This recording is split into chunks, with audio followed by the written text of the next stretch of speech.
4 years ago ನಾನು ಬೆಂಗಳೂರಿಗೆ ಬರಬೇಕು, ನಮ್ಮ ಭಾಷೆದಲ್ಲಿ ನಮ್ಮ ಕನ್ನಡ ಅಲ್ಲಿ ನಾನು ಏನಾದರೂ ಡಿಫ್ರೆನ್ಸ್ ಮಾಡಬೇಕು, ಹಾಡಬೇಕು, ನಾನು ಕಲಿಬೇಕು ಅಂತ ನಂಗೆ ತುಂಬ ಆಸೆ ಇತ್ತು. ಸೊ ಇಮ್ಮಿಡಿಯೇಟ್ ಆಗೇ ನಾನು ಬೆಂಗಳೂರಿಗೆ ಬಂದೆ.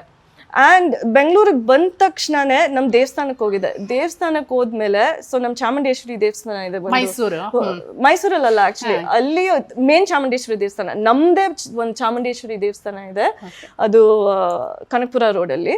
ಸೊ ಅಲ್ಲಿ ನಾವು ಹೋಗಿದ್ವಿ. ಆ್ಯಂಡ್ ಅಲ್ಲಿ ನಂಗೆ ಒಂದು ಸೈನ್ ಸಿಕ್ತು. ಓಕೆ, ಯು ನೋ ವಾಟ್, ನಾನು ಕನ್ನಡ ಕಲಿಬೇಕು. ನಾನು ಎಷ್ಟೊಂದು ಮಕ್ಕಳು ನೋಡಿದ್ದೆ. ಸೊ ಅಲ್ಲಿ ಯಾವಾಗಲೂ ಅನ್ನದಾಸು ಮಾಡ್ತಿದ್ವಿ ಎವ್ರಿ ಫ್ರೈಡೇಸು. ಆ್ಯಂಡ್ ನನ್ಗನ್ನಿಸ್ತು, ಓಕೆ ನಾನು ಕನ್ನಡ ಕಲಿಬೇಕು. ನನ್ನ ಕನ್ನಡ ಅಲ್ಲಿ ನಾನು ರ್ಯಾಪ್ ಮಾಡಬೇಕು, ಡಿಫ್ರೆನ್ಸ್ ಮಾಡಬೇಕು. ಯಾಕೆ ಅಂದರೆ ಇಲ್ಲಿ ಜಾಸ್ತಿ ಹುಡುಗಿಯವರು ರ್ಯಾಪರ್ಸು ಕನ್ನಡ ಅಲ್ಲಿ ರೆಪ್ರೆಸೆಂಟ್ ಮಾಡೋಕ್ಕೆ ಅಷ್ಟೊಂದು ಇಲ್ಲ ಅಂತ ನನಗನ್ಸುತ್ತೆ. But at the same time ಇದ್ದಾರೆ, ಯುನೋ ಇಟ್ಸ್ ಬ್ಯೂಟಿಫುಲ್ ಅಂತ ನನಗೆ ಅಂದ್ಕೊಂಡೆ.